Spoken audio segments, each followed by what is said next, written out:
ఈ ప్రభుత్వం యొక్క ప్రతినిధులుగా ప్రజాపాలనను 4 కోట్ల తెలంగాణ ప్రజలకు అందించడానికి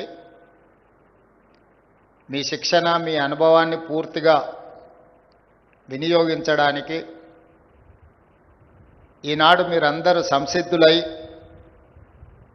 ఈ శిక్షణ ముగింపు కార్యక్రమంలో పాల్గొంటున్నారని నేను మనస్ఫూర్తిగా భావిస్తున్నా, సంపూర్ణంగా విశ్వసిస్తున్నా. మీకందరికీ తెలుసు, ఈ ప్రాంతము, ఈ భూమి, ఈ ప్రజల యొక్క నైజం. ఇక్కడి ప్రజలు ఆకలినైనా సహిస్తారు కానీ అవమానాన్ని సహించరు. ఈ ప్రాంత ప్రజలు సహనంతో ఉండొచ్చు కానీ ఆధిపత్యాన్ని స్వీకరించరు.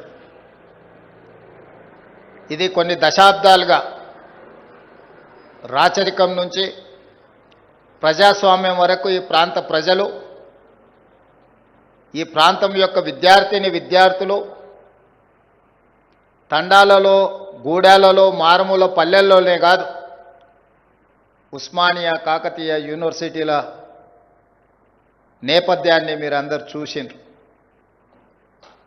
మీరు అనుకోవచ్చు, చాలామంది భావించవచ్చు, పాలకులకు వ్యతిరేకంగా కొట్లాడే వాళ్ళు శ్రీమంతులై ఉంటారు, అధికారాన్ని ఆకాంక్షించి తిరుగుబాటు చేస్తూ ఉంటారని. అది నిజం కాదు. రామ్జీ గోండ్, కొమరం భీం ఏ రాజ్యాలో ఏ మనులు మాణిక్యాల కోసమో కొట్లాడలే. ఆదివాసీల జీవితాలలో వెలుగు కోసం ఆనాడు వాళ్ళ మీద ఆధిపత్యం చెలాయిస్తుంటే వాళ్ళు తిరుగుబాటు చేశారు.